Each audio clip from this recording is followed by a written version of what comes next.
بالکل دیکھیں، ایک سال کے معاشی انتظام کی وہ دستاویز جس کو بجٹ کہا جاتا ہے وہ اب سامنے آ چکی ہے، جہاں مختلف شعبوں کے لیے مختلف اقدامات حکومت نے اٹھائے ہیں اس بجٹ میں۔ اسی حوالے سے کنسٹرکشن اور ریئل اسٹیٹ سیکٹر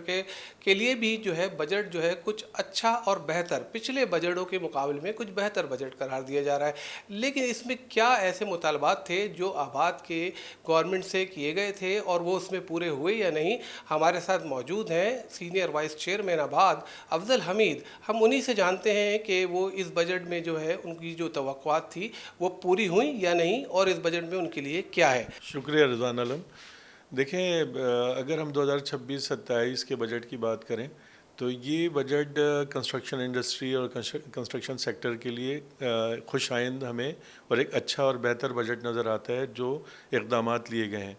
تو سب سے پہلے میں یہ آپ کو کہنا چاہتا ہوں کہ گزشتہ 3-4 ماہ سے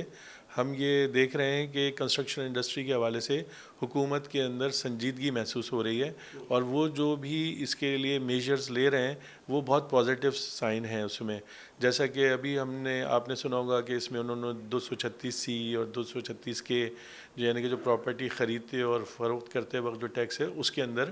ایک نمایاں کمی کی ہے۔ ڈیمانڈ تو ہماری اس سے زیادہ کی تھی، لیکن بہرحال رجحان پیدا کیا ہے۔ آپ کی ڈیمانڈ کتنی تھی، کتنا ریلیف دیا؟ جی، اس میں ہماری ڈیمانڈ تو یہ تھی کہ یہ میکسیمم 2% ہونا چاہیے، 1%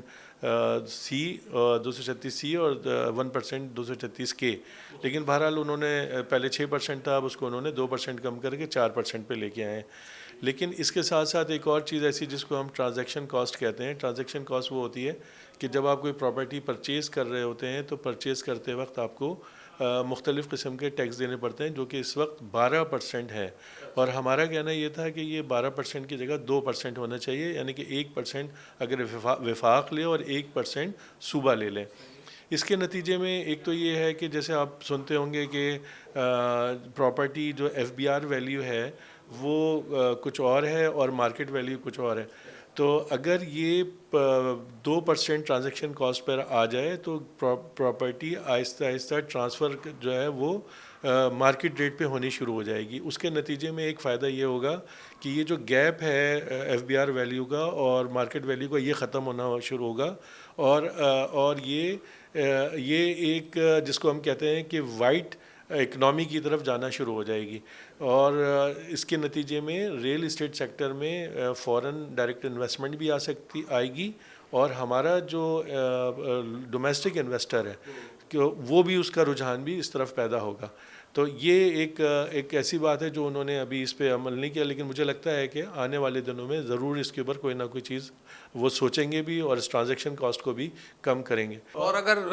کنسٹرکشن بڑھے گی تو 40 انڈسٹریاں چلیں گی، تو بجٹ میں اس چیز کو ایڈریس کیا گیا ہے یا نہیں؟ جی ہاں، اس میں دیکھیں ہمارا یہ بھی مطالبہ تھا کہ اگر کنسٹرکشن انڈسٹری کو ریلیف ملے گا تو جب کنسٹرکشن کا سائز بڑھے گا اور اس کے اوپر کام ہوگا تو جو ہمارے ساتھ جڑی ہوئی 40 یا 50-60 انڈسٹریز ہیں اس کی پروڈکشن بھی، جیسا اگر آج ہم کہیں تو 30-40 پروڈکشن پہ ہے وہ، تو وہ اپنی فل سوئنگ کے ساتھ اپنی 100% پروڈکشن پہ جائے گا۔ تو اس کا ایک فائدہ تو یہ ہوگا کہ جو بے روزگاری کا عمل اس وقت ہمارے یہاں بڑھ رہا ہے، وہ جب ظاہر ہے کہ انڈسٹری میں جب پروڈکشن بڑھے گی تو ان کو روزگار کے مواقع بھی بڑھیں گے، تو ان کے لیے روزگار لوگوں کے لیے پیدا ہوگا۔ اور ہماری انڈسٹری سے بھی ہمارا کہنا ہمیشہ یہ ہے کہ کنسٹرکشن انڈسٹری جب چلتی ہے تو بے روزگاری میں ایک نمایاں کمی آتی ہے، اور چونکہ یہ second largest job provider industry ہے جو ایک ان اسکلڈ اور اسکلڈ لیبر دونوں کے لیے موقع فراہم کرتی ہے کہ ان کو روزگار ملے، تو اس کا فائدہ براہ جو ہے نا اس طرح ہوگا کہ لوگوں کو روزگار کے مواقع پیدا ہوں گے۔ بالکل، دیکھیں اسٹیک ہولڈرز کا یہ کہنا ہے کہ بجٹ کنسٹرکشن انڈسٹری کے جو مسائل تھے ان کو ایڈریس کرنا شروع کر دیا گیا اس بجٹ میں۔ یہ اچھی سوچ ہے حکومت کی، لیکن بہرحال